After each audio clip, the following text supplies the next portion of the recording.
मध्य प्रदेश की राजधानी भोपाल से बीके हिंदुस्तानी यूट्यूबर नेशनल मीडिया फाउंडेशन नई दिल्ली समूह पत्रकारिता परिषद नई दिल्ली आज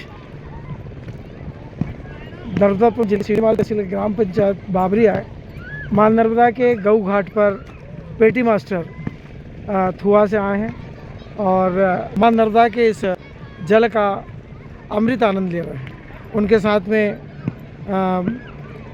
उनके मित्र भी आए हैं आज बाई कार, और अचानक उनसे हमारी मुलाकात हो गई और उन्होंने कहा हम चाहते हैं कि आप अपने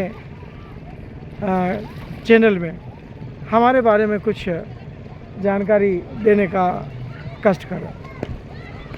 और हम उनके साथ में आज मां नर्मदा के इस गऊ घाट पर पहुंच गए।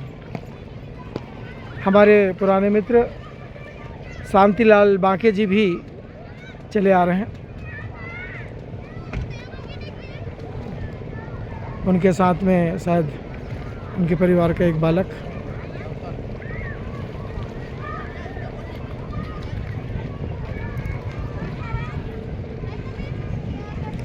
जिस समय हमने अपने चैनल की शुरुआत की थी, जिस समय हमारे पास दैनिक भास्कर, जागरण और कई अखबार जब थे हमारे पास, साप्ताहिक, मासिक, उस बीच समय हमारे पास में काफ़ी रहता था और उस समय का सदुपयोग करने के लिए हम अपने मित्रों के पास जाया करते थे, थुआ शांतिलाल बांके जी के यहाँ।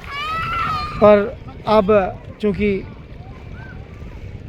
चैनल में इतनी व्यवस्था हो गई है कि अब समय निकालना बड़ा मुश्किल सा जाता है।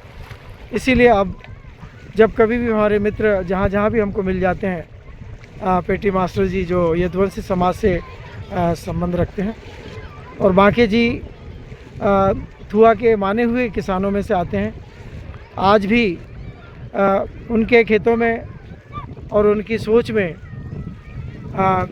देश के निर्माण को लेकर गतिविधि चलती रहती है।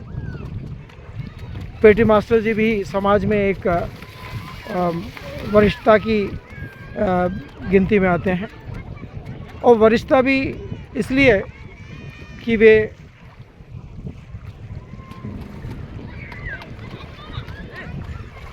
आज मां नर्मदा के इस पावन तट पर सभी धर्म प्रेमी इस पावन पर्व पर पहुँचे हैं और मां नर्मदा के इस अमृत जल का आनंद ले रहे हैं। छोटे छोटे नन्हे मुन्ने बच्चे भी इस मां नर्मदा के जल में इस गर्मी का आनंद ले रहे हैं। चूँकि नौतपा समाप्त हो चुका है, अब बारिश का इंतज़ार किया जा रहा है। ये मान के चलिए कि जिस जल में छोटे छोटे नन्हे मुन्ने बच्चे अटखेलियाँ बना रहे हैं, पर कुछ दिनों बाद मां नर्मदा का जल इतना बढ़ जाएगा कि यहाँ पर क्या किनारे पर खड़ा होना मुश्किल हो जाएगा। ऐसा जैसे मानसून के प्रोग्राम के अनुसार पता चल रहा है।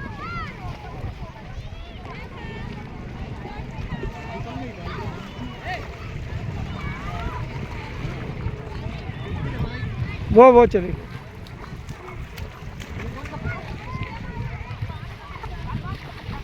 ये गुड्डू का क्या नाम है? क्या नाम? मनमीत मनविज्ञ मनविक बांके।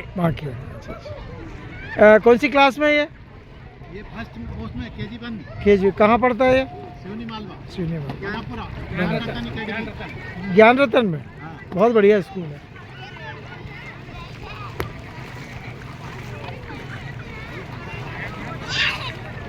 भाई साहब, आपसे मैं आज जो किसान संघ की मूंग को लेकर जो बहुत बड़ी एक रैली का आयोजन किया गया है, जो रैली सिवनी मालवा के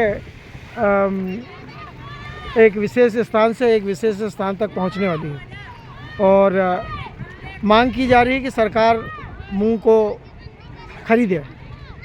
तो सरकार ऐसा क्यों कर रही है कि गेहूं खरीद ली, मूंग क्यों नहीं खरीदना चाहती है? बस यही हमें समझ नहीं आ पा रहा है कि सरकार विगत 4-6 सालों से मूंग खरीदती आ रही है, लेकिन इस बार क्यों नहीं खरीदना चाहती है। अभी तक किसान यही भ्रम में है कि क्यों नहीं खरीद पा रही। तो क्या किसान समझाना चाहते हैं सरकार को भीड़ बढ़ा के? निश्चित है किसान सरकार को समझना चाहते हैं हाँ। और आने वाले समय में अगर किसान की मूंग नहीं खरीदी जाती है तो निश्चित ही सरकार को मतलब बहुत बड़ा नुकसान उठाना नहीं, पड़ेगा। पर सरकार के जो बीजेपी के सांसद है, विधायक, वे भी तो सरकार के विरोध में खड़े होते हैं। दर्शन सिंह चौधरी, यदि ये मामले में यदि सरकार ने फैसला लिया तो दर्शन सिंह चौधरी जो है वो इस्तीफा